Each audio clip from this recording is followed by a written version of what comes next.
ஜெபிப்போம்.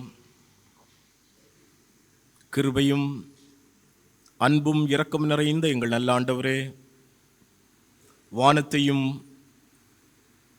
உலகத்தையும் உலகத்தில் உள்ள அனைத்தையும் படைத்தவரே, எங்களை உமது சாயலால் படைத்து உம்முடைய ஆத்மாவை எங்களுக்கு தந்து இந்த உலகத்தில் சாட்சியின் பிள்ளைகளாக வழிநடத்துகிறவரே, இந்த நாளின் காலை வேளையில் நன்றியோடு உம்மை துதிக்கிறோம். கடந்த வாரம் முழுவதிலும் ஆண்டவருடைய கிருபையும் உம்முடைய இரக்கமும் உம்முடைய நடத்துதலும் எங்களோடு இருந்ததற்காக நன்றி சொல்லுகிறோம். இந்த நாளை எங்கள் ஆயுள் நாளோடு நீர் கூட்டி தந்து எங்களுக்கு சுகமும் பலனும் தந்து உம்முடைய திருவாலயத்தில் உம்முடைய மகிமையை பார்க்கும்படி உம்முடைய பிள்ளைகளாகி எங்களை அழைத்து வந்ததற்காக நன்றி சொல்லுகிறோம். இந்த இடத்தை உம்முடைய மகிமையால் நிறைத்தருளும். உம்முடைய மகிமையை பார்க்கும்படி எங்கள் ஆவிக்குரிய கண்களை திறந்தருளும். ஆண்டவரே, எங்களை சுற்றி இருக்கின்ற நெருக்கங்கள், பாடுகள், துன்பங்கள் எல்லாவற்றையும் நாங்கள் ஆண்டவருடைய பாதத்தில் அர்ப்பணித்து உம்முடைய திருமுகத்திற்கு நேராக எங்கள் கண்களை ஏறெடுத்து ஆண்டவரிடத்திலிருந்து வருகின்ற கிருபையை, மகிழ்ச்சியை பெற்று ஆண்டவரே நம்பிக்கையோடும் சந்தோஷத்தோடும் இந்த இடத்திலிருந்து எங்கள் இல்லங்களுக்கு செல்ல அருள் தாரும். உம்முடைய திருப்பணியை இந்த நாளிலே நடத்துவதற்காக, நிறைவேற்றுவதற்காக நீர் தெரிந்து கொண்டிருக்கின்ற உம்முடைய பிள்ளைகளை தூயாவியரால் அபிஷேகம் பண்ணும். வந்த அனைத்து தம்முடைய பிள்ளைகளையும் ஆசீர்வதியும். வர வேண்டியவர்களை அழைத்து வாரும். உம்முடைய நாமமே மகிமைப்படட்டும். இறைமைந்தன் இயேசு கிறிஸ்துவின் மூலமாய் தாழ்மையோடு மன்றாடுகிறோம். எங்கள் மன்றாட்டை ஏற்றுக்கொள்ளும் நல்ல கடவுளே, ஆமேன். நாம் யாவரும் நின்றவாறு புத்துழ்ச்சி பாடல்களில் 95வது பாடலை சேர்ந்து பாடுவோம். போற்றி துதிப்போம் என்கின்ற பாடல்.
தொடர்ந்துள்ள ஆராதனை நாம் இரண்டாம் ஆராதனை முறையிலும் நாம் தொடருவோம்.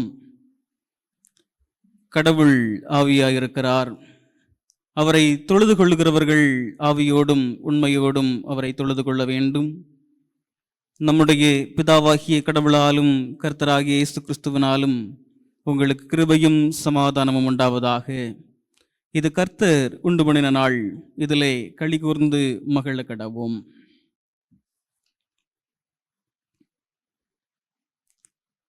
எங்கள் தந்தையாம் கடவுளே, உமது வல்லமையாலும் ஞானத்தாலும் எல்லாவற்றையும் படைத்து உமது குமாரனை எங்கள் இரட்சகராய் தரும்படி உலகத்தில் அன்பு கூர்ந்தீரே. உம்மை போற்றுகிறோம். குமாரனாம் கடவுளே, பாவத்தை தவிர்த்து எல்லாவற்றிலும் எங்களைப் போல் மனிதனாகி எங்கள் பாவங்களுக்காக ஒப்பு கொடுக்கப்பட்டு எங்கள் நீதிக்காக உயிர்த்தெழும்பியவரை உம்மை போற்றுகின்றோம்.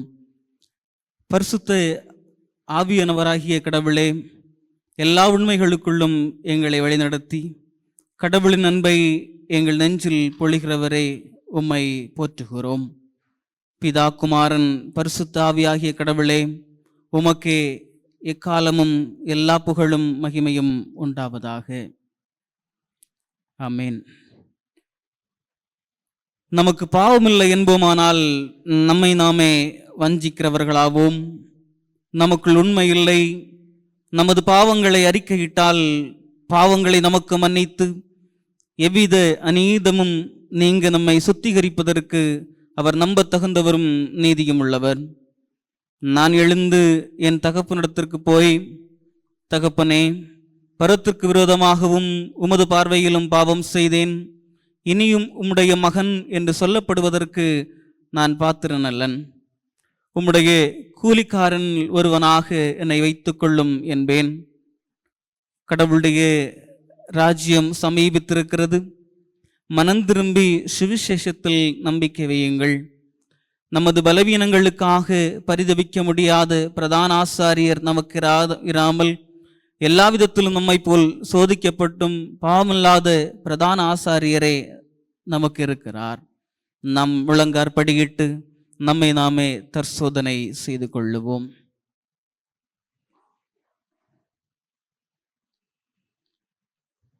இனிய இறை மக்களே, மகிழ்ச்சியின் அனுபவத்தோடு கூட இந்த லெந்து நாட்களிலே ஆண்டவருடைய பரிசுத்த ஸ்தலத்திலே கடந்து வந்திருக்கின்ற நாம் நம்மிலே இருக்கின்ற குறைவுகளை, நாம் கடந்த நாட்களிலே செய்த தவறுகளை, குற்றங்களை, தீமையான அனுபவங்களை ஆண்டவரிடத்திலே நாம் சொல்ல நம்மை நாமே ஆயத்தப்படுத்துவோம். கடந்த நாட்களிலே ஆண்டவருக்கு விரோதமாக அநேக தவறுகளை நாம் செய்திருக்கலாம். நாம் புரிந்து கொள்ள வேண்டியது, இந்த உலகத்தினிலே வாழ்ந்து கொண்டிருக்கின்ற நானும் நீங்களும் யாரும் நீதிபரர் அல்லர். ஆண்டவர் இயேசு கிறிஸ்து ஒருவரே நீதிபரர் என்பதை புரிந்து கொண்டு மனப்பூர்வமாக கடந்த நாட்களிலே நாம் செய்த தவறுகளை ஆண்டவருடைய சமூகத்திலே நாம் ஒப்படைக்க நாம் முயற்சி செய்வோம். நம்முடைய சொல்லாலும் செயலாலும் சிந்தனையினாலும் மனதின் எண்ணங்களினாலும் அநேக தவறுகளை நாம் செய்திருக்கலாம். அதை நாம் நினைத்து பார்த்து, ஆண்டவரே, என்னை நீர் பொறுத்தருளும், என்னை நீர் மன்னியும் என்று நாம் கேட்போமா? ஆண்டவர் இயேசு கிறிஸ்து உங்களுக்காக எனக்காக கடைசி சொட்டு இரத்தம் வரை நமக்காக சிந்தினார் என்பதை நாம் புரிந்து கொண்டு கடந்த நாட்களிலே நாம் செய்த தவறுகளை ஆண்டவரிடத்திலே சொல்லுவோம்.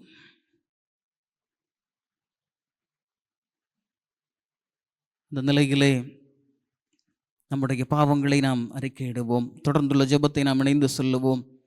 சர்வ வல்லமையும் மிகுந்த இரக்கமுள்ள பிதாவே, தப்பிப்போன ஆடுகளைப் போல நாங்கள் உம்முடைய வழிகளை விட்டு வழுவி அலைந்து போனோம். எங்கள் இருதயத்தின் யோசனைகளுக்கும் விருப்பங்களுக்கும் மிகவும் இணங்கி நடந்தோம். உமது பரிசுத்த கற்பனைகளுக்கு விரோதமாய் குற்றம் செய்தோம். செய்யத்தக்கவைகளை செய்யாமல் செய்யத்தகாதவைகளை செய்து வந்தோம். எங்களுக்கு சுகமே இல்லை.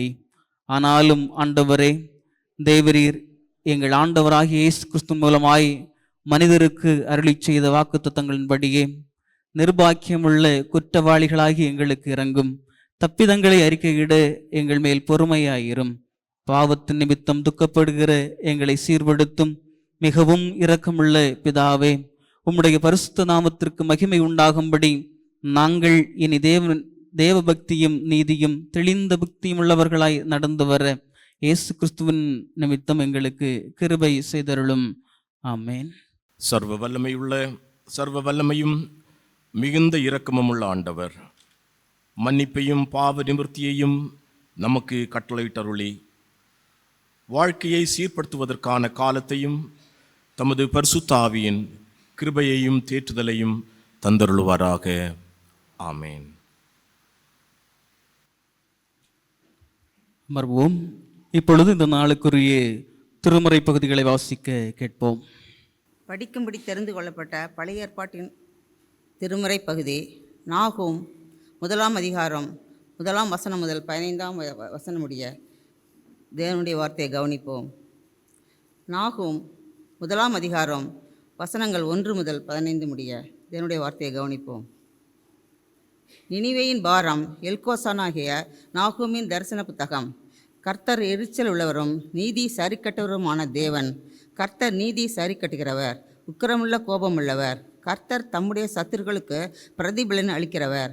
அவர் தம்முடைய பகைஞருக்காக கோபத்தை வைக்கிறவர். கர்த்தர் நீடிய சாந்தமும் மிகுந்த வல்லமையும் உடையவர். அவர்களை ஆக்கினைக்கில்லாமல் தப்பிவிக்க மாட்டார். கர்த்தருடைய வழி சுழல் காற்றிலும் பெருங்காற்றிலும் இருக்கிறது. மேகங்கள் அவருடைய பாதத்தூளாயிருக்கிறது. அவர் சமுத்திரத்தை அதட்டி அதை வற்றிப்போக பண்ணி சகல ஆறுகளையும் வறட்சியாக்குகிறார். பாசானும் கர்மேலும் சோர்ந்து லிபோனின் செழிப்பு வாடிப்போகும். அவர் சமூகத்தில் பர்வதங்கள் அதிர்ந்து மலைகள் கரைந்து போகும்.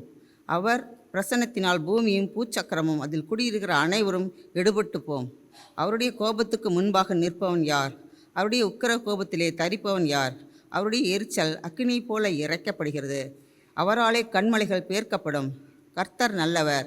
இக்கட்டு நாளிலே அரணான கோட்டை. தம்மை நம்புகிறவர்களை அறிந்திருக்கிறார். ஆனாலும் நினிவேயின் ஸ்தானத்தை புரண்டு வருகிற வெள்ளத்தினால் சர்வ சங்காரம் பண்ணுவார். இருள் அவர் சத்துருக்களை பின்தொடரும். நீங்கள் கர்த்தருக்கு விரோதமாய் செய்ய நினைக்கிறது என்ன? அவர் சர்வ சங்காரம் பண்ணுவார். இடுக்கம் மறுபடியும் உண்டாகாது. அவர்கள் சன்ன பின்னலாய் இருக்கிற முட்செடிகளுக்கு ஒப்பாய் இருக்கையிலும் தங்கள் மதுபானத்தினால் வெறி கொண்டு இருக்கையிலும் அவர்கள் முழுமையும் காய்ந்து போன செத்தையைப் போல எரிந்து போவார்கள். கர்த்தருக்கு விரோதமாய் பொல்லாத நினைவுகளை கொண்டிருக்கிற துர் ஆலோசனைக்காரன் ஒருவன் உன்னிடத்திலிருந்து புறப்பட்டான். கர்த்தர் சொல்கிறது என்னவென்றால், அவர்கள் சம்பூர்ணமடைந்து அநேகராய் இருந்தாலும் அறுப்புண்டு போவார்கள். அவன் ஒளிந்து போவான். உன்னை நான் சிறுமைப்படுத்தினேன், இனி உன்னை சிறுமைப்படுத்தாதிருப்பேன். இப்பொழுதும் நான் உன்மேல் இருக்கிற அவன் நுகத்தை முறித்து உன் கட்டுகளை அறுப்பேன். உன்னை குறித்து கர்த்தர் கட்டளை கொடுத்திருக்கிறார். இனி உன் பேருக்கு வித்து விதைக்கப்படுவதில்லை. உன் தேவர்களின் கோயிலில் இருக்கிற வெட்டப்பட்ட விக்கிரகத்தையும் பார்க்கப்பட்ட விக்கிரகத்தையும் நான் நிர்மூலம் பண்ணுவேன். நீ கனவினப்படியால் அதை உனக்கு பிரேத குழியாக்குவேன். இதோ சமாதானத்தை கூறுகிற சுவிசேஷனுடைய கால்கள் மலைகளின் மேல் வருகிறது. யூதாவே, உன் பண்டிகைகளை ஆசரே, உன் பொருத்தனைகளை செலுத்து. துஷ்டன் இனி உன் வழியாய் கடந்து வருவதில்லை. அவன் முழுவதும் சங்கரிக்கப்பட்டான். பாடம் முடிந்தது. கிறிஸ்துக்கே தேவனுக்கே தோத்திரம் உண்டாவதாக. வாசிக்கும்படியாக தெரிந்து கொள்ளப்பட்ட நிருப பாடம் அப்போஸ்தலர் நடபடிகள் 4 அதிகாரம் வசனங்கள் 32 முதல் 37 வரை அடங்கியுள்ள தேவனுடைய வார்த்தையை கவனிப்போம். அப்போஸ்தலர் 4 அதிகாரம் வசனங்கள் 32 முதல். விசுவாசிகளாகிய திரளான கூட்டத்தார் ஒரே இருதயமும் ஒரே மனமுள்ளவர்களாய் இருந்தார்கள். ஒருவனாகிலும் தனக்குள்ளவைகளை ஒன்றையும் தன்னுடையதென்று சொல்லவில்லை. சகலமும் அவர்களுக்கு பொதுவாய் இருந்தது. கர்த்தராகிய இயேசுவின் உயிர்த்தெழுதலை குறித்து அப்போஸ்தலர்கள் மிகுந்த பலமாய் சாட்சி கொடுத்தார்கள். அவர்கள் எல்லார் மேலும் பூரண கிருபை உண்டாயிருந்தது. நிலங்களையும் வீடுகளையும் உடையவர்கள் அவைகளை விற்று விற்கப்பட்ட கிரயத்தை கொண்டு வந்து அப்போஸ்தலருடைய பாதத்திலே வைத்தார்கள். அவனவனுக்கு தேவையானதற்கு தக்கதாய் பகிர்ந்து கொடுக்கப்பட்டது. அவர்களில் ஒருவனுக்கும் ஒன்றும் குறைவாய் இருந்தவில்லை. சீபுரு தீவானும் லேவியனும் அப்போஸ்தலராலே ஆறுதலின் மகன் என்று அர்த்தம் கொள்ளும் பர்னபா என்னும் மறுபேர் பெற்றவனுமாகிய யோசே என்பவன் தனக்கு உண்டாயிருந்த நிலத்தை விற்று அதன் கிரயத்தை கொண்டு வந்து அப்போஸ்தலருடைய பாதத்திலே வைத்தான். வாசிக்கும்படி தெரிந்து கொள்ளப்பட்ட நிருப பாடம் வாசித்தாயிற்று. கிறிஸ்துவே உமக்கே மகிமை உண்டாவதாக. தொடர்ந்து சங்கீத பகுதியை நாம் எழுந்து பாடல் வழியாக பாடுவோம்.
தொடர்ந்து நாம் நற்செய்தி பகுதியை வாசிக்க கேட்போம்.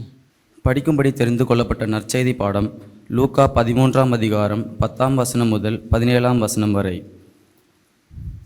லூக்கா 13ஆம் அதிகாரம் 10ஆம் வசனம் முதல் 17ஆம் வசனம் வரை அடங்கியுள்ளது. தேவனுடைய வார்த்தையை கவனிப்போம். ஒரு ஓய்வு நாளில் அவர் ஜெப ஆலயத்தில் போதகம் பண்ணி கொண்டிருந்தார். அப்பொழுது 18 வருஷமாய் பலவீனப்படுத்தும் ஆவியை கொண்ட ஒரு ஸ்திரீ அங்கே இருந்தாள். அவள் எவ்வளவும் நிமிரக்கூடாத கூனியாயிருந்தாள். இயேசு அவனை கண்டு தம்மிடத்தில் அழைத்து, ஸ்திரீயே, உன் பலவீனத்தினின்று விடுதலாக்கப்பட்டாய் என்று சொல்லி அவள் மேல் தமது கைகளை வைத்தார். உடனே அவள் நிமிர்ந்து தேவனை மகிமைப்படுத்தினாள். இயேசு ஓய்வு நாளிலே சொஸ்தமாக்கினபடியால் ஜெபாலய தலைவன் கோபமடைந்து ஜனங்களை நோக்கி, வேலை செய்கிறதற்கு 6 நாள் உண்டே, அந்த நாட்களிலே நீங்கள் வந்து சொஸ்தமாக்கி கொள்ளுங்கள், ஓய்வு நாளிலே அப்படி செய்யலாகாது என்றான். கர்த்தர் அவனுக்கு பிரதியுத்தரமாக, மாயக்காரனே, உங்களில் எவனும் ஓய்வு நாளில் தன் எருதையாவது தன் கழுதையாவது தொழுவத்திலிருந்து அவிழ்த்து கொண்டு போய் அதற்கு தண்ணீர் காட்டுகிறதில்லையா? இதோ, சாத்தான் 18 வருஷமாய் கட்டியிருந்த ஆபிரகாமின் குமாரத்தியாகிய இவளை ஓய்வு நாளில் இந்த கட்டிலிருந்து அவிழ்த்து விட வேண்டியதில்லையா என்றார்.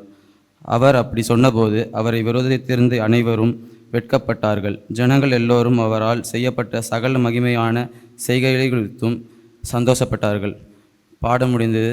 கிறிஸ்துவ உமைக்கு மகிமை உண்டாவதாக. நாம் நின்றவாறு கீர்த்தனை 193வது கீர்த்தனை நாம் இணைந்து பாடுவோம். கீர்த்தனை 193, எல்லாம் இயேசுவே எனக்கு எல்லாம் இயேசுவே என்ற கீர்த்தனை நாம் இணைந்து பாடுவோம். அந்த வேளையினிலே முதலாவது காணிக்கை நாம் பெற்றுக்கொள்ளுவோம்.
எங்கள் அன்புள்ள ஆண்டவரே, திருவாக்குகளின் மூலமாக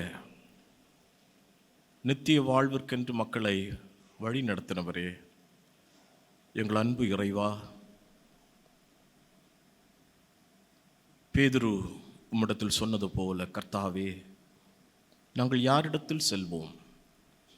நித்திய ஜீவ வசனங்கள் உம்மிடத்தில் இருக்கிறதே.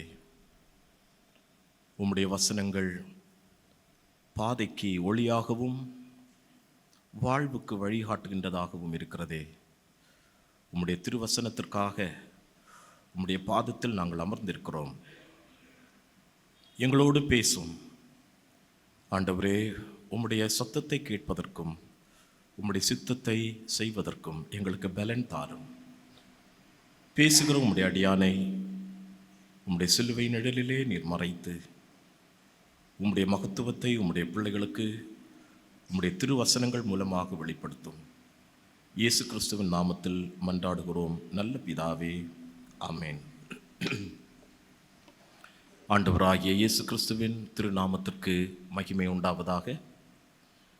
இந்த மகிழ்ச்சியான நன்னாளிலே உங்களோடு இந்த தொழுகையில் கலந்து கொள்வதற்கு கடவுள் தந்த இந்த நல்ல தருணத்திற்காக உள்ளத்தின் ஆழத்திலிருந்து ஆண்டவருக்கு நன்றி சொல்லுகிறேன். இந்த குருசேகரத்தின் பொறுப்பு ஆயராக செயல்பட்டு வருகின்ற ஆயர் ஜெயசீலன் ஞானாதிக்கம் ஐயா அவர்களுக்கும், இந்த குருசேகரத்தின் செயலர், பொருளாளர் மற்றும்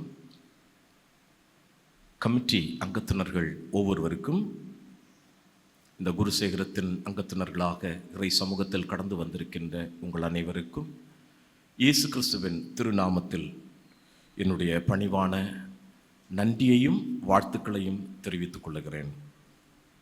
கடவுள் பெரியவர், கடவுள் வல்லவர், அவர் நல்லவர்.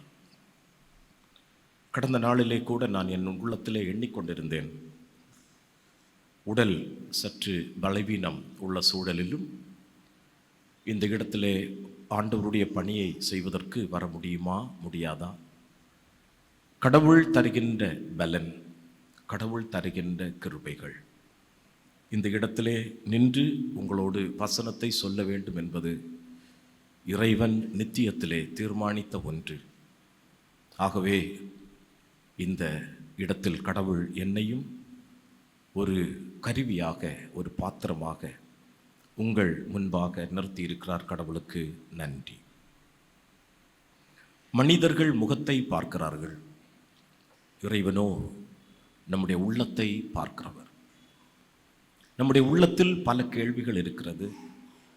நாம் அனைவரும் பலவிதமான அனுபவங்களை சந்தித்து வருகிறோம்.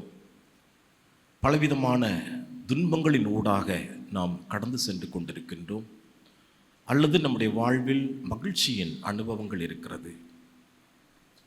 நாம் ஒருவரிடத்தில் பேசும்போது மகிழ்ச்சியோடு பேசுகிறோம், ஆனால் உள்ளத்திலேயோ பாரமும் துக்கமும் கண்ணீரும், நாம் புன்சிரிப்பு மூலமாக எல்லாவற்றையும் மறைத்து விடுகிறோம். ஆனால் எல்லாவற்றையும் மறைந்திருக்கின்ற கடவுள், ஆண்டவருடைய சமூகத்தில் அமர்ந்திருக்கிற நமக்கு இந்த நாளில் தேவையான ஆவிக்குரிய உணவை வசனத்தின் மூலமாக தருவாராக.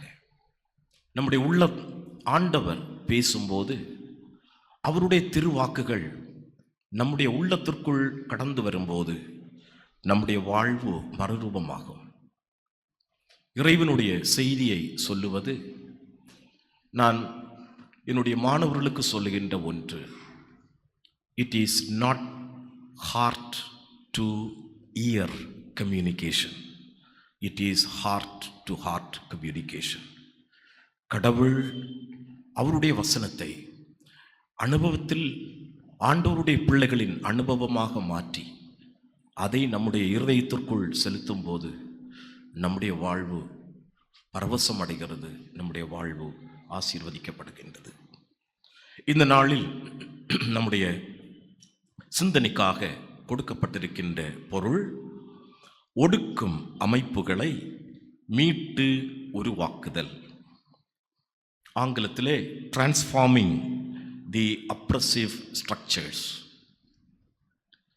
இந்த உலகத்தை நாம் சற்று திரும்பி பார்க்கும்போது இன்றைக்கு அடக்குமுறைகள், ஒடுக்குமுறைகள் அதிகரித்து வருகின்றது. ஏழை எளிய மக்கள், வறியவர்கள்,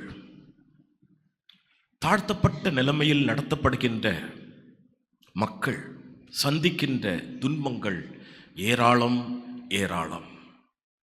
ஆலயங்களில் அமைதியாக வழிபடுகின்ற மக்கள் தாக்கப்படுகிறார்கள். கிராமங்களில் ஏழை எளிய மக்கள் தங்குகிற கிராமங்களிலே செல்வாக்கு படைத்தவர்களும் சமூகத்திலே தாங்கள் உயர்ந்தவர்கள் என்று பெருமை பாராட்டுகின்ற மக்களும் நுழைந்து ஏழை எளிய மக்களுக்கு இழைக்கப்படுகின்ற கொடுமைகள் எவ்வளவோ எவ்வளவோ. நாட்டிலே ஆட்சியாளர்கள் தங்கள் இனத்து மக்களை, தங்கள் ஜாதியை சார்ந்தவர்களை வளப்படுத்த வேண்டும், அவர்கள் சிறக்க வேண்டும் என்பதற்காக ஏழை எளிய மக்களுக்கு இழைக்கப்படுகின்ற கொடுமைகள் எண்ணில் அடங்காதவைகள். இப்படிப்பட்ட ஒடுக்குகின்ற அமைப்புகளை மீட்டு உருவாக்குவது எப்படி? How to transform these oppressive structures today? அதுதான் நம்முடைய சிந்தனையின் பொருளாக இருக்கின்றது. 3 திருமறை பகுதிகள் நமக்கு கொடுக்கப்பட்டிருக்கின்றது. ஒன்று, நாகூம் முதல் அதிகாரம் 1வது வசனத்திலிருந்து 15வது வசனம் வரையிலும் நமக்கு படிக்க நாம் கேட்டோம்.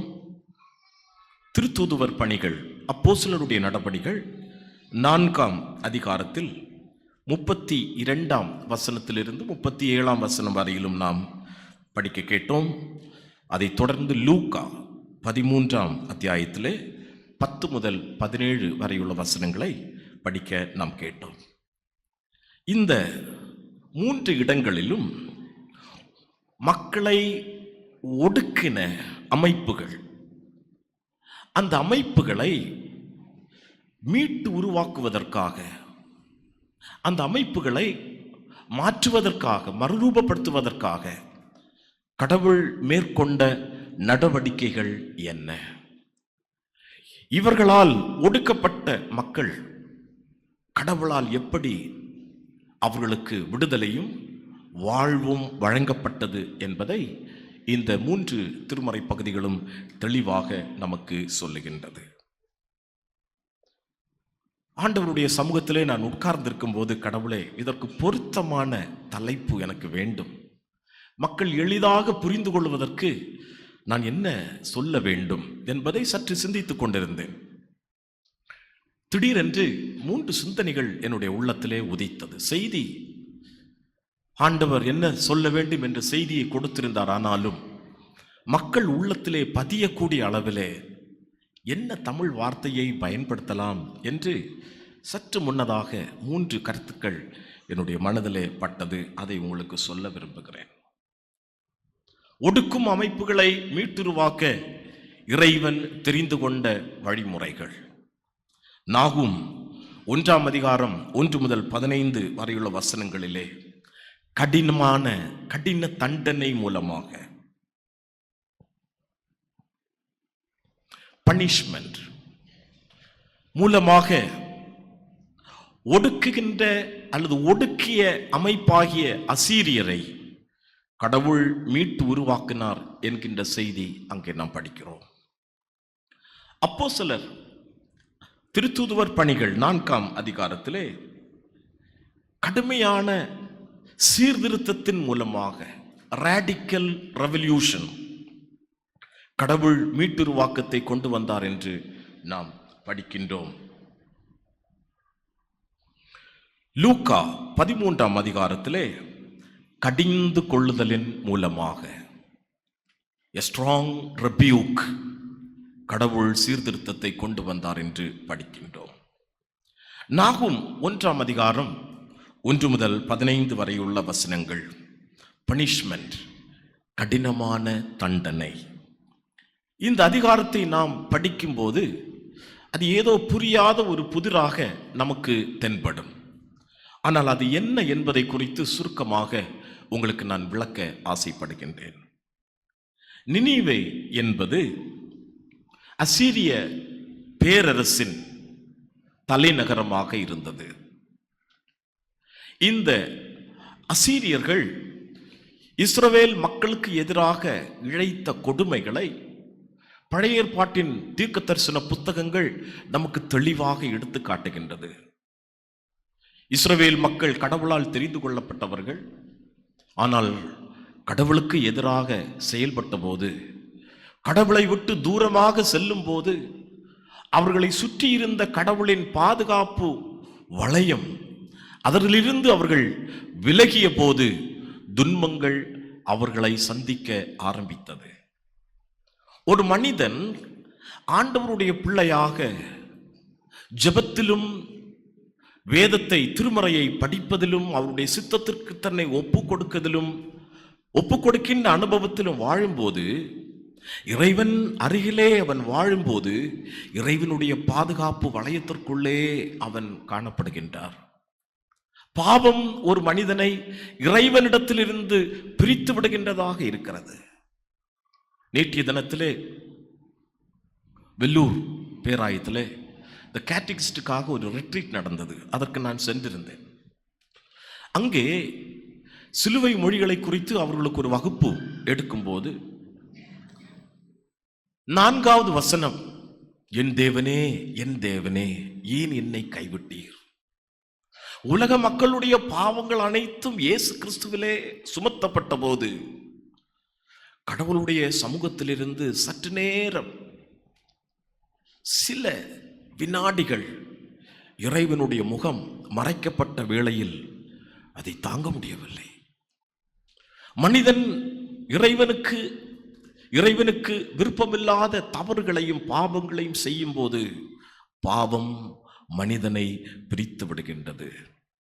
பாவத்திற்கு 3 தன்மைகள் உண்டு. சின் அட்ராக்ட்ஸ், கவர்ச்சி. பாவம் பார்ப்பதற்கு கவர்ச்சியாக இருக்கிறது. அந்த பாவத்தை மனிதன் செய்யும் போது சின் என்ஸ்லேவ்ஸ், அந்த மனிதனை அந்த பாவத்திற்கு அடிமைப்படுத்தி விடுகின்றது. தென் சின் kills, it destroys the person. பாவம் அந்த மனிதனை அழித்து விடுகின்றது. ஏனென்றால் இறைவனை விட்டு தூரமாக சென்று விட்டார். அசீரிய மக்கள் இஸ்ரவேல் மக்களை கொடுமைப்படுத்தினார்கள். கடவுளுடைய பாதுகாப்பு வளையத்திற்கு வெளியே இருந்தபடியினால் அவர்களால் கடவுளுடைய பாதுகாப்பை பெற்றுக்கொள்ள இயலவில்லை. அசீரியர்கள் இஸ்ரவேலை முற்றுகையிட்டு இஸ்ரவேல் மக்களை சிறை கைதிகளாக பல இடங்களுக்கு எடுத்துச் சென்று அவர்களுடைய அடையாளம் அழிக்கப்பட்டது. The cultural identity was ruined. They lost their identity. பிந்தைய காலத்தில் நமக்கு தெரியும், சமாரியர் என்கின்ற ஒரு இனம். அது யார்? இந்த இஸ்ரவேல் மக்கள் அசீரியர்களை திருமணம் பண்ணி, கலப்பு திருமணம் பண்ணி, they lost their identity. இந்த அசீரிய நாட்டின் தலைநகரம் தான் நினிவே. ஒரு காலத்தில் இந்த நினிவே மக்கள் பாவம் செய்த போது ஆண்டவர் தீர்க்கதரிசியை அனுப்பி அவர்களை விடுவித்தார். ஆனால் தங்களுடைய அதிகாரம் பலப்பட்ட போதோ ஏழை எளிய மக்களை ஒடுக்க ஆரம்பித்தார்கள். இப்பொழுது ஆண்டவர் நாகும் தீர்க்கதரிசி அனுப்புகின்றார். இஸ்ரவேல் நாட்டை இவர்கள் முற்றுகையிட்டு அந்த நாட்டை அழித்த போது 722ஆம் ஆண்டு கிறிஸ்துவுக்கு முன் அவர்கள் யூதா தேசத்தையும் முற்றுகையிட்டார்கள். அந்த நேரத்தில் 2 அரசர்கள் 18-19 வசனங்கள் அதிகாரங்களை நாம் படிக்கும்போது எசேக்கியா அவர் அழுகிறார், எங்களை தப்புவீம் என்று அழுகிறார். ஏசாயா தீர்க்கதரிசியின் மூலமாக கடவுள் யூதா நாட்டை பாதுகாக்கின்றார். ஆனால் இஸ்ரவேலோ அடையாளம் இல்லாமல் அழிந்து போனது. இப்பொழுது நாகும் தீர்க்கதரிசி 666 612 ஆண்டுக்கு இடைப்பட்ட காலத்தில் தீர்க்க தரிசனம் உரைக்கிறார். அவர் சொல்லுகிறார், நீ the political structure, நீ உன்னுடைய அரசியல் அதிகாரத்தை பயன்படுத்தி ஏழை மக்களை ஒடுக்கினாய். பாதுகாப்பில்லாத மக்களை நீ அடிமைப்படுத்தினாய். You ruined their cultural identity, their identity as a nation. இப்பொழுதோ நீ அதனுடைய தண்டனையை அனுபவிக்க வேண்டியதாக இருக்கிறது என்று சொன்னார்.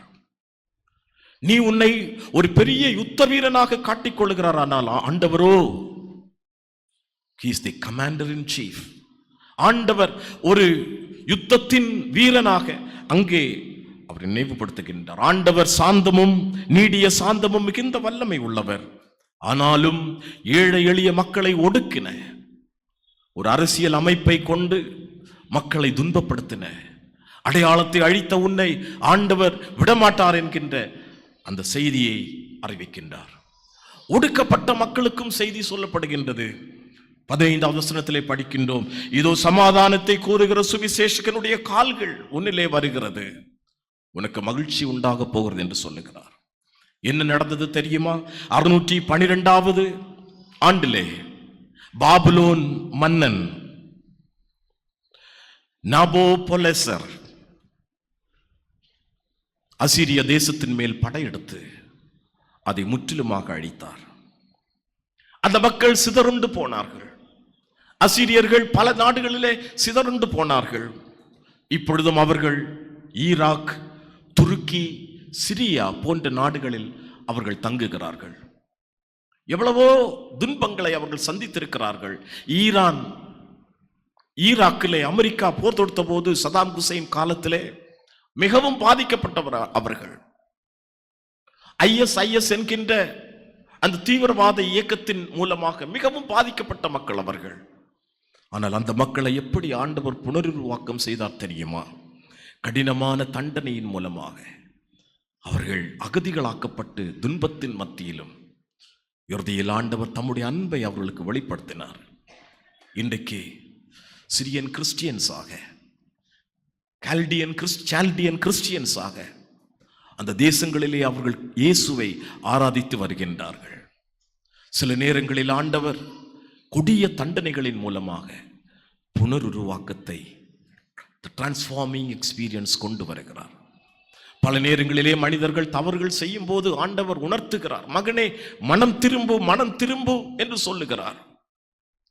பாவம் செய்கிற ஆத்மா சாகும்.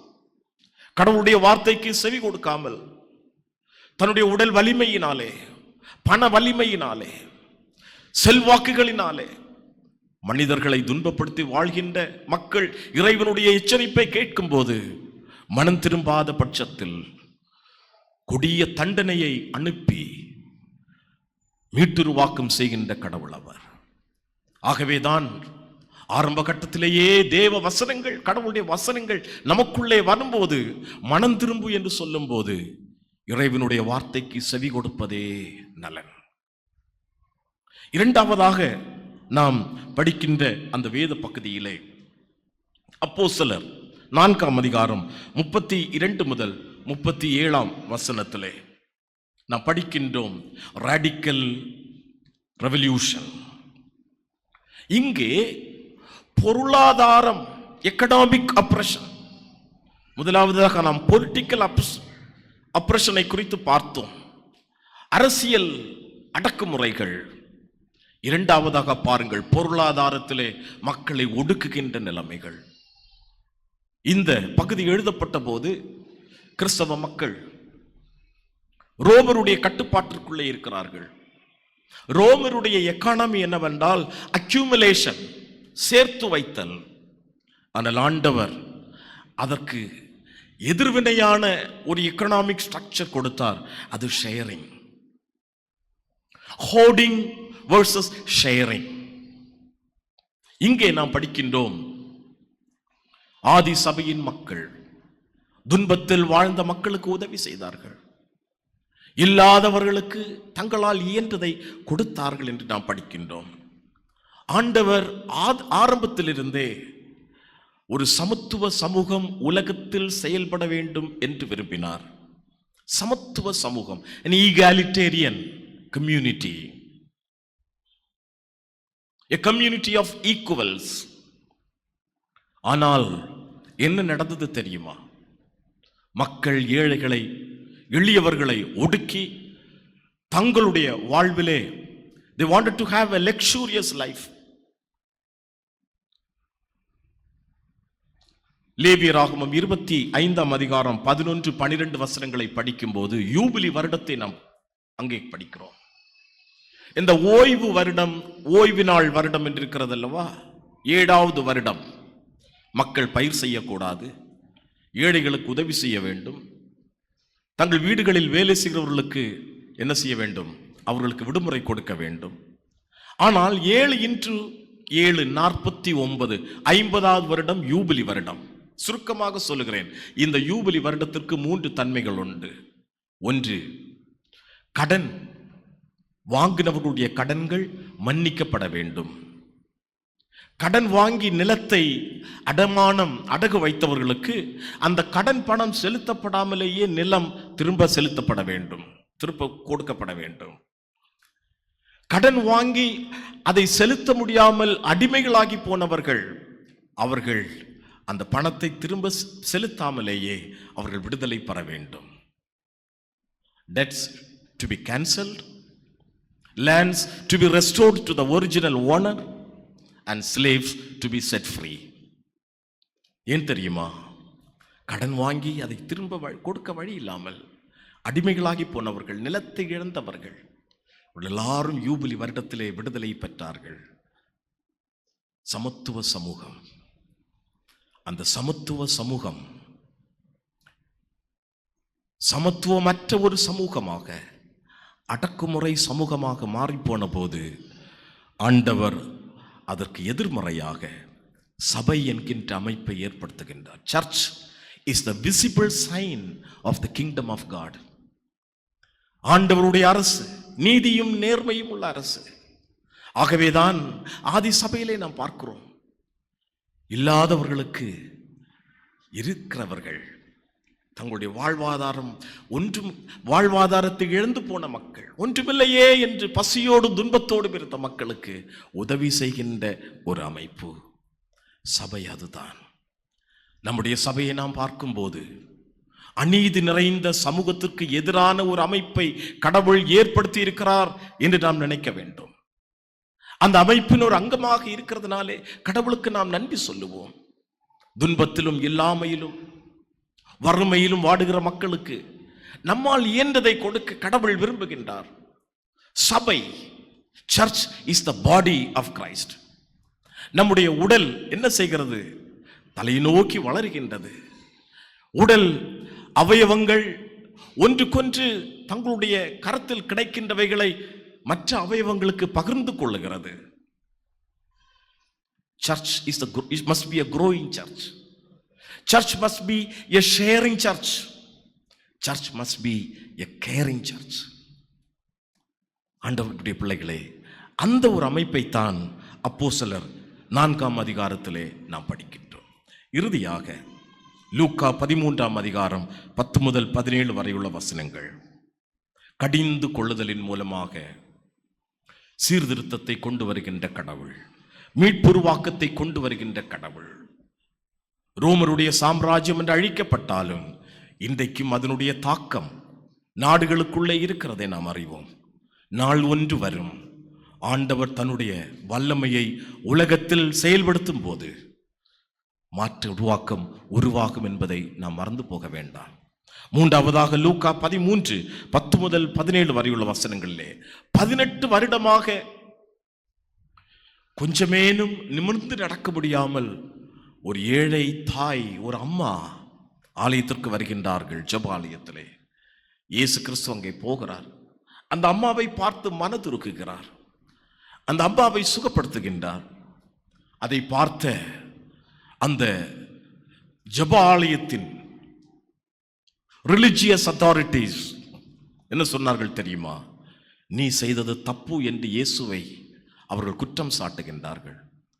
ஆண்டவர் அவர்களை கடிந்து கொண்டார் என்று நாம் படிக்கின்றோம். யூத சமயம் யூதர் அல்லாதவர்களையும், அதோடு கூட யூதனாக இருந்தாலும் பெண்களையும் ஒடுக்குகின்ற ஒரு கட்டமைப்பு நிறைந்ததாக இருந்தது. பெண்களுக்கு மரியாதை இல்லை, முக்கியத்துவம் இல்லை. நோய் பிசாசினால் அந்த மனிதன் சபிக்கப்பட்டதனால் கொடுக்கப்பட்ட ஒன்று என்று மக்கள் நம்பினார்கள். சாபத்தின் விளைவு. ஆகவே நோய் உள்ளவர்களை சமூகத்தில் இருந்து புறக்கணிக்கின்ற ஒரு நிலைமை யூத சமூகத்திலே இருந்தது. இன்றைக்கும் யூதர்கள் தங்களை கடவுளின் பிள்ளைகள் என்று சொல்லிக்கொண்டு கடவுளுக்கு விரோதமான செயல்களை செய்து கொண்டிருப்பது பரிதாபத்திற்குரிய ஒரு காரியம். யூதர்கள் நாங்கள் தான் பெரியவர்கள், ஆண்கள், ஆணாதிக்கம், பலவீனமான பெண்கள் இறைவனால் சபிக்கப்பட்டவர்கள் என்று சொல்லிக்கொண்டு வாழ்ந்த காலம். நோயுள்ளவர்களை சுகமாக்க மறுத்து தங்களுடைய ஆடு மாடுகளுக்கு முக்கியத்துவம் கொடுத்த அந்த ஒரு சூழல். இயேசு சொன்னார், உன்னுடைய ஆடு மாடு எருதை கழுதை ஒரு குழியில் விழுந்தால் அதை ஓய்வு நாளில் நீ தூக்கி விடுவாயா? ஓய்வு நாளில் வேலை செய்யக்கூடாது என்பது ஆண்டவர் கொடுத்த சட்டம். அந்த சட்டத்தில் இருக்கின்ற லூப் ஹோல்ஸ், ஓட்டைகளை பயன்படுத்தி தங்களுடைய ஆடு மாடுகளை தூக்கிவிடலாம், வாழ்வு கொடுக்கலாம். மனிதர்களுக்கு வாழ்வு கொடுக்க கூடாது என்கின்ற தவறான சட்டத்திட்டங்களை அங்கே நுழைத்து தங்களுடைய வாழ்வை பலப்படுத்தி கொண்ட அந்த பொய்யான மத தலைவர்களை இயேசு எங்கே சந்திக்க வேண்டுமோ அங்கே சந்தித்தார். கடிந்து கொண்டார், வெட்கப்பட்டார்கள். கடிந்து கொள்ளுதலின் மூலமாக கடவுள் மாற்றுருவாக்கத்தை கொண்டு வருகிறார். ஒடுக்கப்பட்ட அந்த தாயை ஆபிரகாமின் மகள் என்று சொல்லி ஆசீர்வதிக்கிறார். அன்பிற்குரிய இறை மக்களே, ஒடுக்கும் அமைப்புகளை மீட்டு உருவாக்குகின்ற கடவுள், ஒடுக்கப்பட்ட மக்களை விடுவிக்கின்ற கடவுள் அவர். இன்றைக்கு நம்முடைய வாழ்வில் நாம் எந்த நிலைமையில் இருக்கிறோம்? ஒடுக்குகின்ற மனிதர்களாகவா அல்லது ஒடுக்கப்பட்ட மனிதர்களாகவா? ஆண்டவருடைய வார்த்தை மிகவும் சரியாக நமக்கு வருகிறது. என்னவென்றால், ஏழை எளிய மக்களை ஒடுக்குகிறவர்கள், அது அரசியல் அமைப்புகளாக இருந்தாலும் சரி, அரசுகளாக இருந்தாலும் சரி, பேரரசுகளாக இருந்தாலும் சரி, அது காலப்போக்கில் ஆண்டவர் செயல்படும் போது அவைகளுக்குரிய தண்டனையை அவைகள் பெற்றுக்கொள்ளும். அதன் மூலமாக மாற்றுருவாக்கம் ஏற்படும். ஆண்டவர் மாற்றான அமைப்புகளை சமூகத்தில் ஏற்படுத்தி சீர்திருத்தத்தை கொண்டு வருவதும் உறுதிதான். சில நேரங்களில் கடிந்து கொள்ளுதலின் மூலமாக கடவுள் செயல்படுகின்றார். பிரியமான ஆண்டவருடைய பிள்ளைகளே, எங்கு அடக்குமுறைகளை பார்த்தாலும் அந்த அடக்குமுறைக்கு எதிராக குரல் கொடுப்பது ஆண்டவருடைய பிள்ளைகளுடைய ஒரு கடமையாக இருக்கிறது. நம்முடைய சமூகத்தில் ஏழை எளிய மக்கள் அதிகார வர்க்கத்தினாலும் ஆற்றல்களினாலும் ஒடுக்கப்படும் போது அதை பார்த்து மௌனமாக இல்லாதபடி இறைவனுடைய அன்பினால் உந்தப்பட்டவர்களாக தவறுகளை மனிதர்களுக்கு சுட்டி காட்டுகின்ற ஒரு கடமையும் பொறுப்பும் நம்மிடத்தில் இருக்கிறது. நாம் ஆண்டவருடைய பிள்ளைகளாக இருக்கிறபடியினாலே ஏழை எளியவர்களையும் ஒடுக்கப்படுகின்ற மக்களையும் அன்போடு அரவணைத்து உதவி செய்கின்ற ஒரு திருப்பணியையும் கடவுள் நம்முடைய கரத்திலே கொடுத்திருக்கின்றார். ஒரே ஒரு வசனத்தை சொல்லி முடிக்கிறேன். லூக்கா 4ஆம் அதிகாரத்திலே ஆண்டவர் சொன்னார், முதல் பிரசங்கம், கர்த்தருடைய ஆவியானவர் என்மேல் இருக்கிறார், தரித்திரருக்கு நற்செய்தியை சொல்லவே நான் வந்தேன், கட்டுண்டவர்களை ஒடுக்கப்பட்டவர்களை விடுதலையாக்க நான் வந்தேன், கர்த்தருடைய அனுக்கிரக வருடத்தை பிரசித்தப்படுத்தவே நான் வந்தேன். அந்த ஆண்டவராகிய இயேசு கிறிஸ்து இன்றைக்கும் நம்முடைய வாழ்விலும் தூய ஆவியானவருடைய நிறைவையும் அபிஷேகத்தையும் நமக்கு தந்து ஏழைகளுக்கு நற்செய்தி, ஒடுக்கப்பட்ட மக்களுக்கு விடுதலை, கட்டுண்டவர்களுக்கு விடுதலை, அந்த திருப்பணியை செய்யும்படியாகவும் ஆண்டவருடைய அன்பை உலகத்திற்கு வெளிப்படுத்தும்படியாகவும் நம்மை அழைத்திருக்கிறார். கடவுள் சித்தத்திற்கு நம்மை ஒப்பு கொடுத்து ஆண்டவருடைய பிள்ளைகளாக நம் மூலமாக இறைவனை பிறருக்கு நாம் வெளிப்படுத்துவோம். கடவுள் நம் அனைவரையும் அளவில்லாமல் ஆசீர்வதித்து கட்டவிழ்க்கின்ற விடுதலையின் நற்செய்தியை மக்களுக்கு வாழ்வினாலும் வார்த்தையினாலும் சொல்லுகின்ற தேவ மனிதர்களாக தொடர்ந்து வழிநடத்துவாராக. ஆமேன். நல்லதொரு இறைச்செய்தியினை தந்த அன்புக்குரிய பேராசிரியர்களுக்கு நன்றிகளை தெரிவித்துக் கொள்கிறோம்.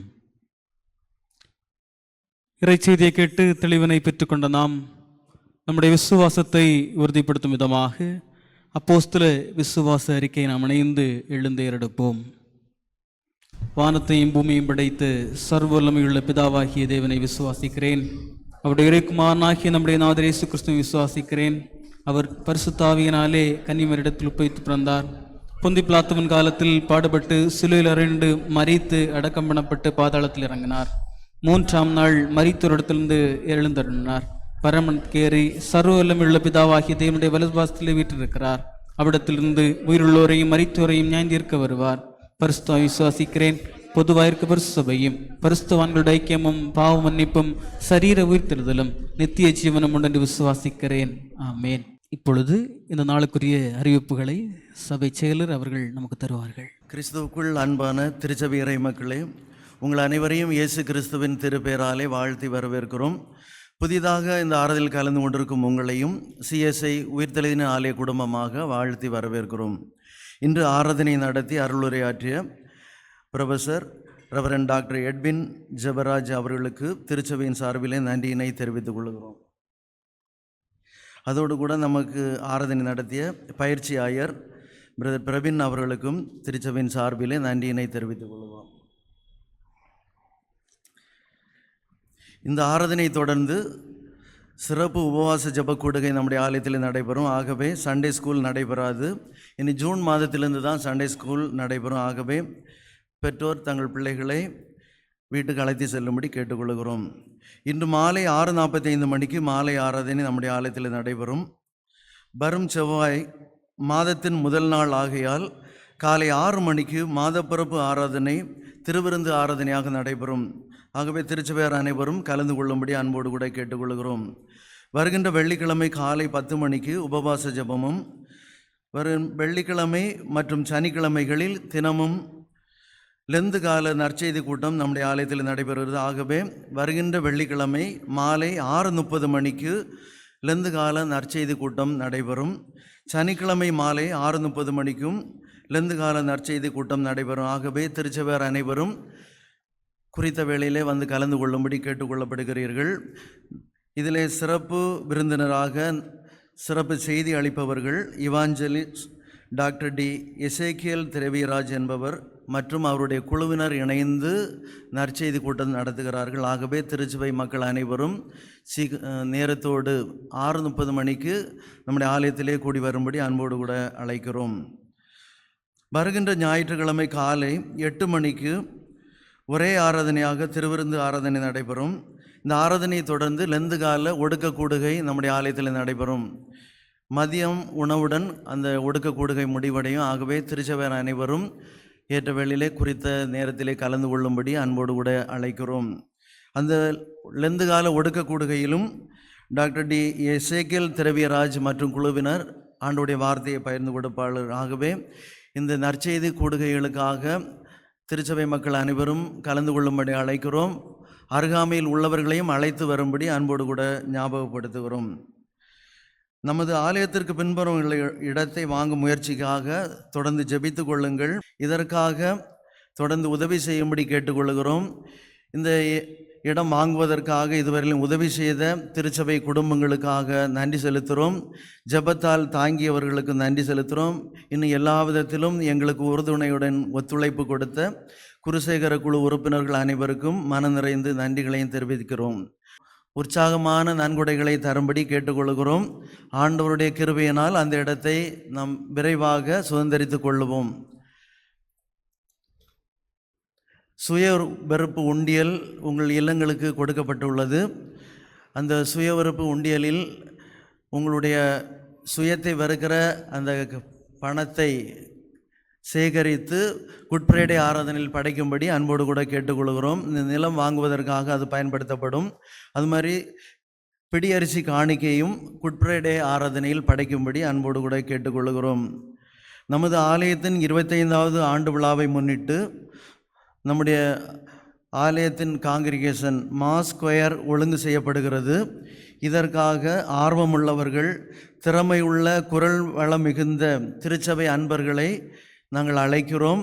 உங்கள் பெயர்களை திரு ஜெயபால் கொயர் மாஸ்டர் அவர்களிடம் தெரியப்படுத்தும்படி கேட்டுக்கொள்கிறோம். நம்முடைய 25வது ஆண்டு விழாவை முன்னிட்டு மாஸ் கொயர் ஒன்று அமைத்திருக்கிறாங்க.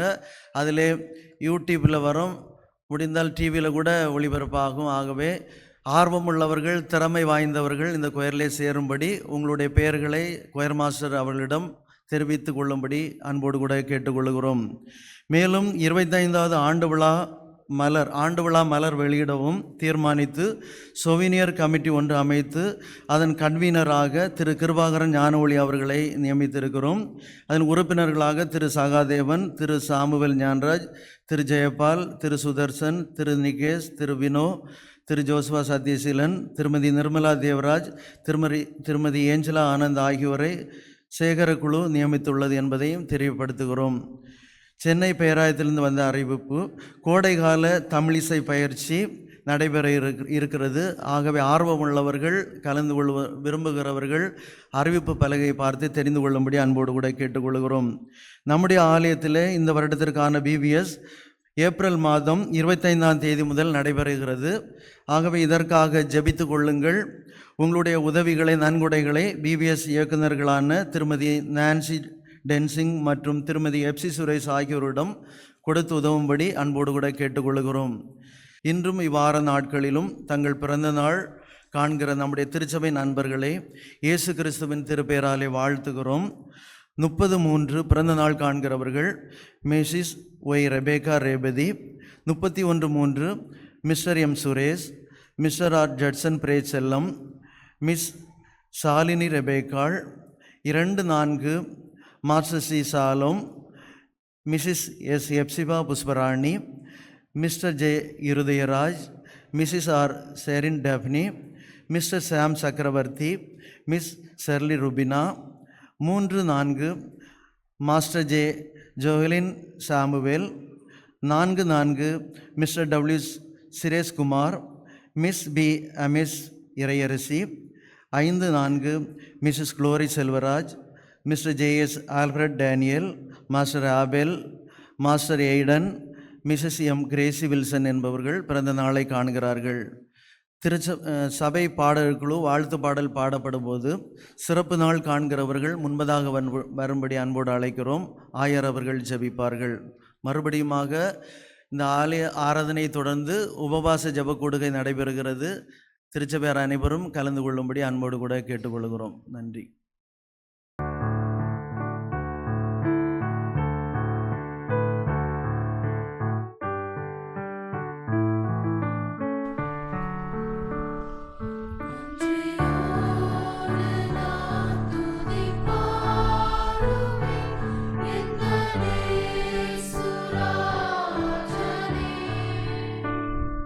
எனக்காய் நீ செய்திட்ட நன்மைக்காய்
வாரத்திலே தங்களுடைய பிறந்தநாள்களை காண்கின்ற ஒவ்வொருவரையும் திருச்சபையின் சார்பில் அன்போடு வாழ்த்துகின்றோம்.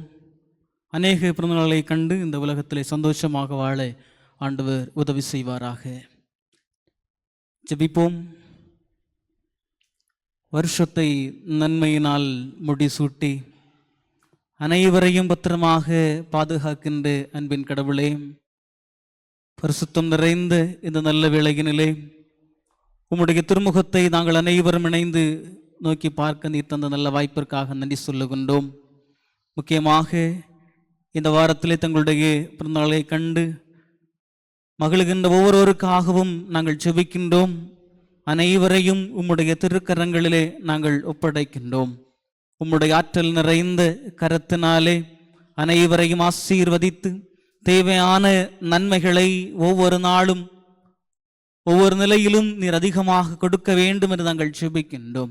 இந்த புதிய ஆண்டு மகிழ்ச்சியுள்ள ஆண்டாக அனைவருக்கும் நீர் அமைத்து கொடுத்து ஆசீர்வாதங்களும் சந்தோஷமும் சமாதானமும் நீடித்த ஆயுளும் பெருகின்ற ஆண்டாக அனைவருக்கும் நீர் கொடுக்க வேண்டும் என்று நாங்கள் ஜெபிக்கின்றோம். எங்களுடைய வாழ்த்துதல்களும் ஜெபங்களும் அனைவருக்கும் ஆசீர்வாதத்தை கொடுக்கின்றதாக நீர் அமைக்க வேண்டும் என்று இரட்சகர் இயேசு கிறிஸ்துவின் வழியாக ஜெபிக்கின்றோம். ஜெபம் கேளும் ஜீவனுள்ள நல்ல பிதாவே, ஆமென். நாம் அனைவரும் இணைந்து கீர்த்தனை பாடலிலே 187வது பாடலை நாம் இணைந்து பாடுவோம். கீர்த்தனை பாடல் 187, தந்தை நன்னே இயேசுவே இந்த நேரமே உமக்கே என்ற பாடலை நாம் இணைந்து பாடுவோம். அந்த வேளையினிலே 2வது காணிக்கை நாம் கடவுளுக்காக கொடுப்போம். Amen.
ஆராதனைக்கு நிறைவாக நாம் ஜெபிப்போம்.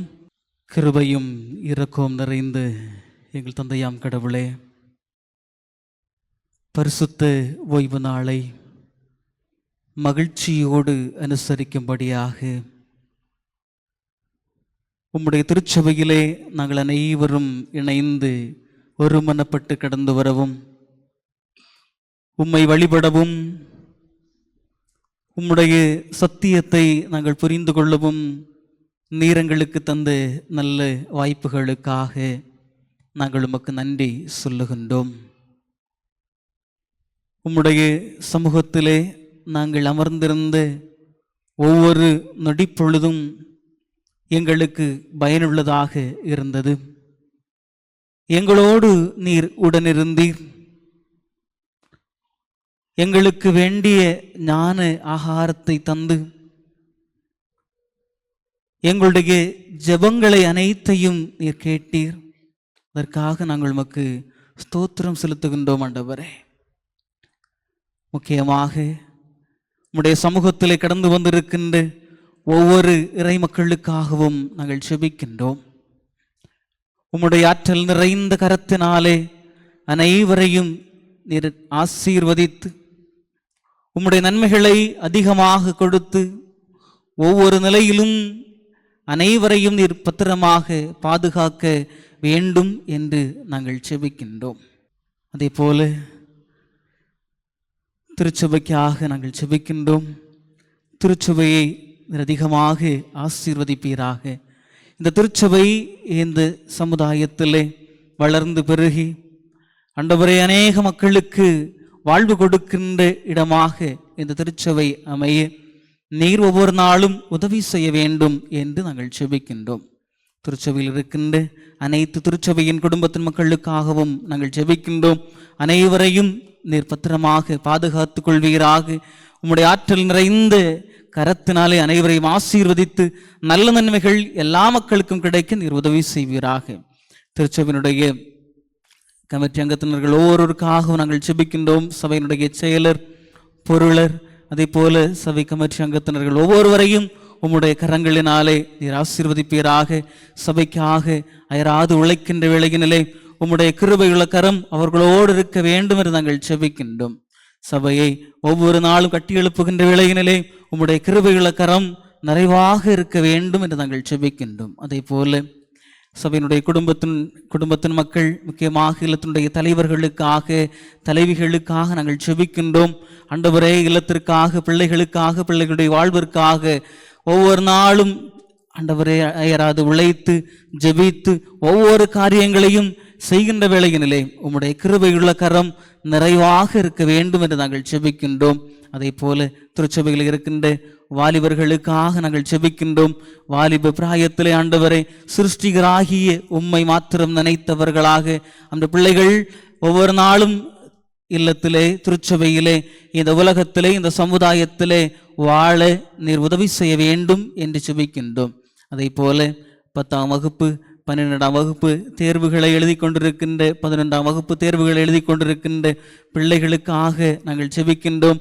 இன்னும் பல நிலைகளிலே, கல்லூரிகளிலே, பள்ளிக்கூடங்களிலே தேர்வுகளை எழுதி கொண்டிருக்கின்ற ஒவ்வொருவருக்காகவும் நாங்கள் செபிக்கின்றோம்.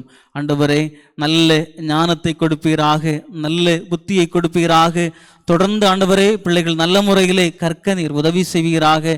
ஆண்டவரே, தேர்வு காலங்களிலே எந்த விதமான நோயின் கஷ்டங்களும் பிரயாசங்களும் அந்த பிள்ளைகளுக்கு வராதவாறு நீர் பத்திரமாக அனைவரையும் பாதுகாக்க வேண்டும் என்று நாங்கள் செபிக்கின்றோம். நல்ல மதிப்பெண்களை எல்லா பிள்ளைகளுக்கும் நீர் கொடுப்பீராக. நல்ல ஒரு எதிர்கால வாழ்வினை எல்லா பிள்ளைகளுக்கும் நீர் நிறைவாக கொடுக்க வேண்டும் என்று நாங்கள் செபிக்கின்றோம். அதே போல ஆண்டவரே, எங்களுடைய திருச்சபையில் இருக்கின்ற சின்னஞ்சிறிய பிள்ளைகளுக்காக நாங்கள் செபிக்கின்றோம்.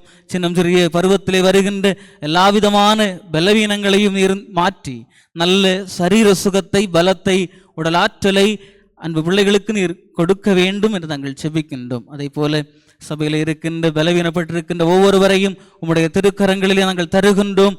அனைவரையும் ஆண்டவரே நீர் பாதுகாத்து நல்ல சரீர சுகத்தை, பலத்தை ஒவ்வொரு நாளும் நீர் கொடுக்க வேண்டும் என்று நாங்கள் செபிக்கின்றோம். நீர் ஒரு நல்ல மருத்துவராக எல்லா மக்களோடு நீர் இடைபட வேண்டும் என்று நாங்கள் செபிக்கிறோம் ஆண்டவரே. அதே போல வாழ்க்கையிலே கஷ்டங்களோடும் பிரயாசங்களோடும் துன்பங்களோடும் பண கஷ்டங்களோடும் மன கஷ்டங்களோடும் உம்முடைய சமூகத்திலே வந்து ஜெபித்து கொண்டிருக்கின்ற ஒவ்வொரு இறை மக்களுக்காகவும் நாங்கள் ஜெபிக்கின்றோம். எல்லா மக்களுடைய கஷ்டங்களையும் நீர் மாற்றி நல்ல ஆசீர்வாதங்களை ஒவ்வொரு நாளும் ஒவ்வொரு நிலையிலும் நீர் கொடுக்க வேண்டும் என்று நாங்கள் ஜெபிக்கின்றோம். முக்கியமாக திருமண வயது ஆகியும் திருமணமாகவில்லை என்ற ஏக்கத்தோடு இருக்கின்ற ஒவ்வொரு மக்களுக்காகவும் நாங்கள் ஜெபிக்கின்றோம். ஏற்ற காலத்திலே ஏற்ற வரன்களை நீர்தாமே ஈவாக கொடுக்க வேண்டும் என்று நாங்கள் ஜெபிக்கின்றோம். அதே போல திருமணமாகியும் குழந்தை செல்வமில்லை என்ற கலக்கத்தோடும் வேதனையோடும் ஆண்டவர் நெருக்கடியான அனுபவத்தோடும் உடைய சமூகத்திலே வந்திருக்கின்ற ஒவ்வொருவரையும் உம்முடைய கரங்களிலே நாங்கள் தருகின்றோம். ஆண்டவர் தாமே புத்திர பாக்கியத்தினை கொடுத்து இல்லத்திலே சந்தோஷத்தையும் சமாதானத்தையும் அனைத்து ஆசிகளையும் நிறைவாக கொடுக்க வேண்டும் என்று நாங்கள் செபிக்கின்றோம். முக்கியமாக எங்களுடைய உலகத்திற்காக நாங்கள் செபிக்கின்றோம். உலகமானது நாளுக்கு நாள் ஆண்டவரை அழிவின் பாதையிலே சென்று கொண்டிருப்பதை நீர் அறிகின்றீர். ஆண்டவரை எங்களுடைய உலகத்தை நீர் பத்திரமாக பாதுகாப்பீராக. உலகத்தை ஆளுகின்ற தலைவர்களை உடைய கரங்களிலே நாங்கள் தருகின்றோம். ஆண்டவரே, நீர் நல்ல ஆலோசனைகளை கொடுத்து மக்களுக்கான ஆட்சியினை, ஆண்டவரை நல்ல ஆட்சியினை இந்த உலகத்திலே எல்லா தலைவர்களும் செய்ய நீர் உதவி செய்ய வேண்டும் என்று நாங்கள் செபிக்கின்றோம். அதே போல எங்களுடைய தேசத்திற்காக, எங்களுடைய தமிழ்நாட்டிற்காக நாங்கள் ஜெபிக்கின்றோம். ஆண்டவரே, நீர் எல்லா மக்களையும் நீர் பாதுகாப்பீராக. எங்களை ஆளுகின்ற தலைவர்கள் நேர்த்தியாய் உண்மையாய் ஆட்சி செய்யத்தக்கதாக நீர் உதவி செய்ய வேண்டும் என்று நாங்கள் செபிக்கின்றோம். அதே போல எங்களுடைய பேராயத்திற்காக நாங்கள் செபிக்கின்றோம். பேராயருக்காக அதன் கீழ் இயங்குகின்ற திருச்சபைகளுக்காக, அதே போல மருத்துவமனைகளுக்காக, பள்ளிக்கூடங்களுக்காக, கல்லூரிகளுக்காக, ஒவ்வொன்றுக்காக நாங்கள் செபிக்கின்றோம். ஆண்டவரே, அநேக மக்கள் பயன்பெற நீர் உதவி செய்ய வேண்டும் என்று நாங்கள் செபிக்கின்றோம். பேராயத்தின் கீழ் இயங்குகின்ற திருச்சபைகள் இன்னும் அநேக வளர்ச்சிகளை கண்டுகொள்ள நீர் உதவி செய்ய வேண்டும் என்று நாங்கள் செபிக்கின்றோம். முக்கியமாக ஆண்டவரை, நாங்கள் இன்றைக்கு கேட்ட இறை சத்தியத்தை நாங்கள் நினைத்து பார்க்கின்றோம். ஆண்டவரை, ஒடுக்கும் அமைப்புகளை நாங்கள் மீட்டுருவாக்கம் செய்தல் என்கின்ற தலையங்கத்தின் கீழே ஆண்டவரை ஒன்று உண்மைகளை நாங்கள் புரிந்து கொண்டோம்.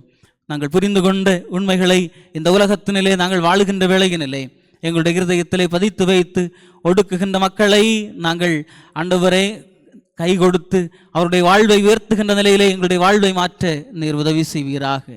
ஆண்டவரை, கடின பாடுகள் மத்தியிலே வாழுகின்ற மக்களுக்கு நாங்கள் உதவி செய்து அநேக நன்மைகளை நீர் எங்களுக்கு நிறைவாக தர வேண்டும் என்று நாங்கள் செபிக்கின்றோம். முக்கியமாக ஆண்டவரை, இன்றைக்கு உம்முடைய வார்த்தையினை தந்து அன்புக்குரிய பேராசிரியருக்காக நாங்கள் செபிக்கின்றோம். அவர்களையும் நீர் ஆசீர்வதித்து இன்னும் உயர்வுகளை அவர்களுக்கு நீர் கொடுக்க வேண்டும் என்று நாங்கள் செபிக்கின்றோம். அதே போல இந்த திருச்சபையினுடைய பொறுப்பு ஆயராக இருக்கின்ற அன்புக்குரிய போதகருக்காக நாங்கள் செபிக்கின்றோம். அவர்களையும் அவருடைய ஊழியத்தையும் நீர் அதிகமாக ஆண்டவரை உயர்த்தி ஒவ்வொரு நாளும் அநேக நன்மைகளை நீர் கொடுக்க வேண்டும் என்று நாங்கள் செபிக்கின்றோம். ஒரு முறை கூட உம்முடைய ஆலயத்திலே வந்திருக்கின்ற ஒவ்வொருவருக்காகவும் நாங்கள் செபிக்கின்றோம். அனைவரையும் நீர் ஆசீர்வதிப்பீராக. ஆண்டவரை, வர தடைபட்டிருக்கின்ற ஒவ்வொருவரையும் உம்முடைய கரங்களிலே நாங்கள் தருகின்றோம்.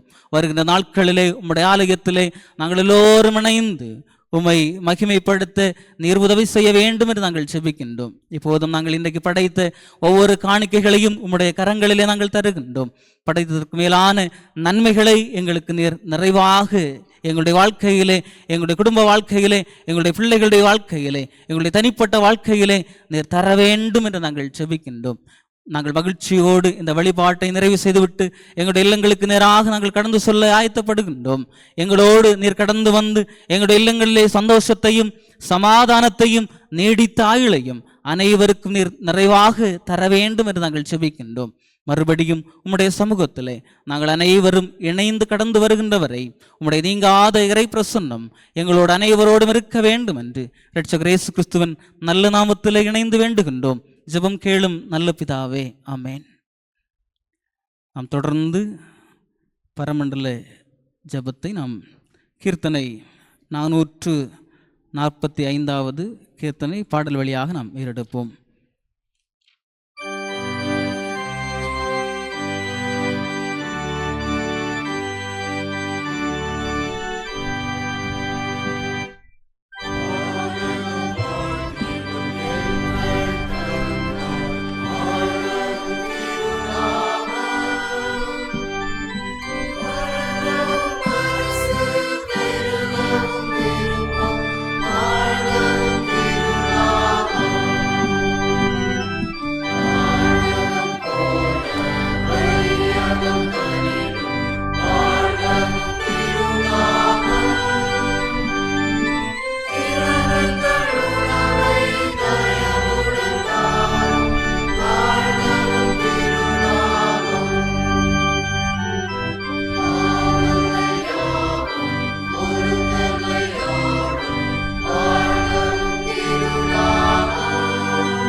தேவனுடைய இரக்கமுள்ள கிருபைக்கும் பராமரிப்புக்கும் உங்களை ஒப்புவிக்கிறோம்.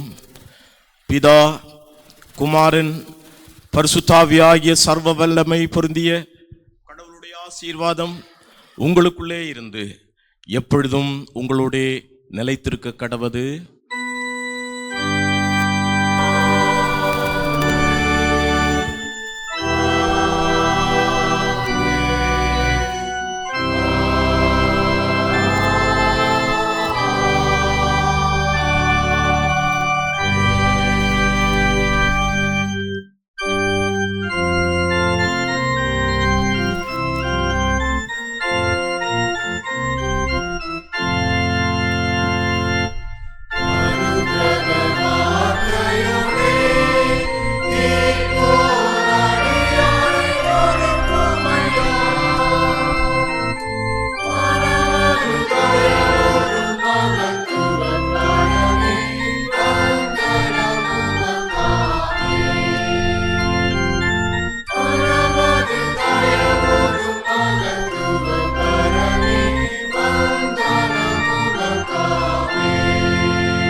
நாம் யாவரும் ஆண்டவருக்கு நன்றி சொல்லுவோம். என் ஆத்துமாவே கர்த்தரை ஸ்தோத்திரி, என் முழு உள்ளமே அவருடைய பரிசுத்த நாமத்தை தோத்திரி. என் ஆத்துமாவே கர்த்தரை தோத்திரி, அவர் செய்த சகல உபகாரங்களை மறவாதே. ஆமேன். கர்த்தர் உங்களோடு இருப்பாராக. சமாதானத்தோடு சென்று வாருங்கள்.